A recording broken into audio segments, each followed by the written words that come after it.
The community's Action in Solidarity and Association Jesus Solidarity invite you to listen to the Living Gospel. This Sunday, the 29th of October, let us meditate on the Gospel according to Matthew, chapter 22, verses 34 to 40, with commentary from Father Pachi Loidi. Proclamation of the Holy Gospel according to Saint Matthew. When the Pharisees heard that Jesus had silenced the Sadducees, they gathered together, and one of them, a scholar of the law, tested him by asking, "Teacher, which commandment in the law is the greatest?"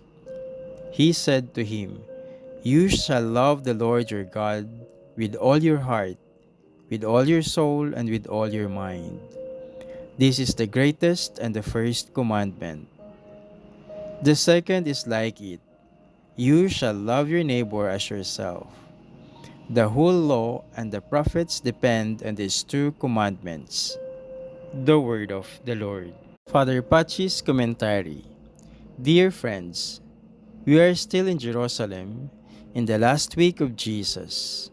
The Pharisees are glad that he has silenced the Sadducees, but they too want to put him to the test.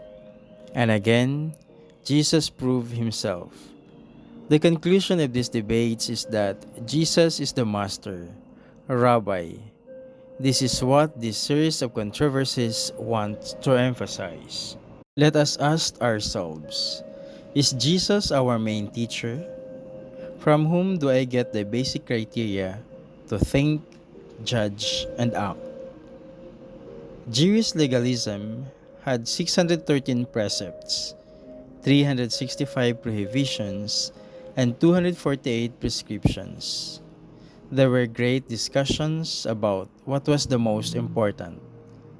Some teachers said they were all equally important because they came from God, but having too many precepts made compliance impossible. Jesus summarized them into just two commandments, impressive and very liberating.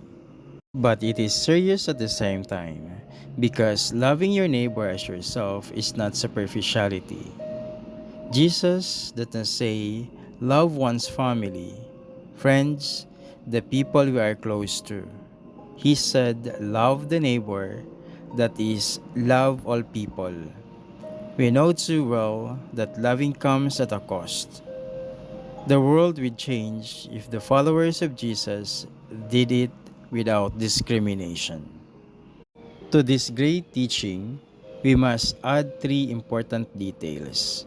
First, Jesus puts love of neighbor on the same level as love of God. Second, love of neighbor is an indication of love of God. That is what the beloved disciple says.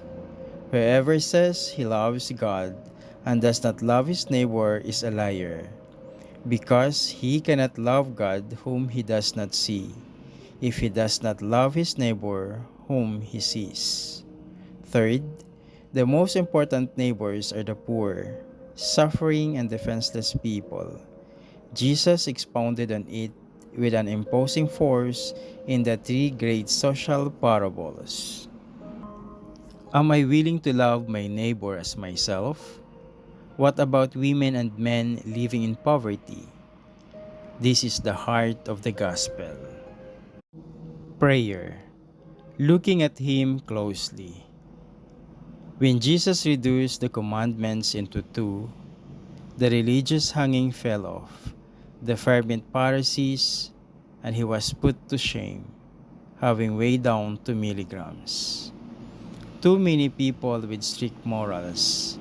His clothes became loose, the beautiful necklace that pressed his neck rolled on the floor into pieces.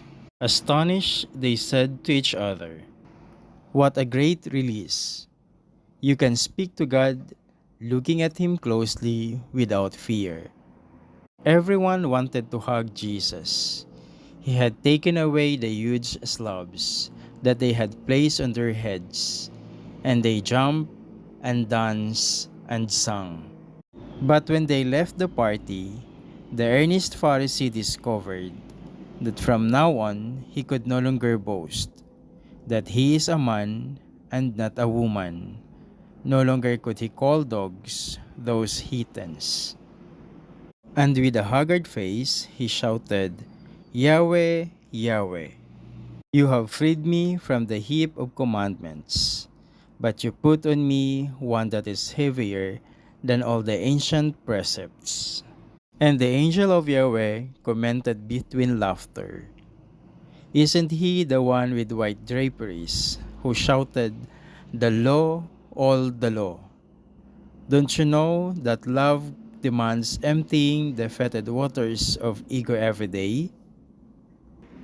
And his companions applauded him with big laugh that resounded throughout the firmament.